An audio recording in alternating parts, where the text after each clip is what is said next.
Nokia E90. Samo kratko. Tipkovnica, tipka za uključivanje, isključivanje. Mnogi se zamijetili ovdje ovu tu, evo je rupica, je tu točno kod ekrana. Šta je ona?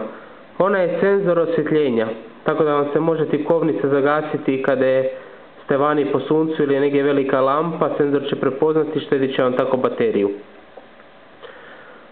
Dosta je sjajna, znači 3,2 megapiksela.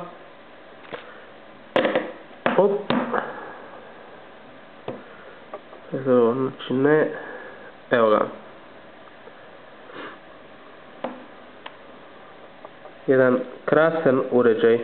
Ko voli tipkati, ko voli znači punu tipkovnicu imati sa sobom, ovo je idealna stvar.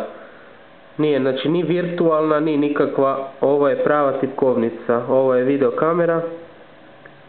Evo, posjeduje baš sve. Preko tipkovnice otvorene možete čak i pokretati, znači Bluetooth, infrared, brightness, ovdje možete navigaciju pokretati. Ovu tipku ovdje možete konfigurirati po svome i ovu ovdje, tu. Zove se My Own, to možete. Ovo je sve drugo ne. Ovo je tipka za brisanje, veliki enter. Tipkovnica ima odličan feedback, tako da ćete stvarno uživati. Tu imamo još dvije tipkovnice. Evo ga. Samo toliko. Odličan telefon, odličan.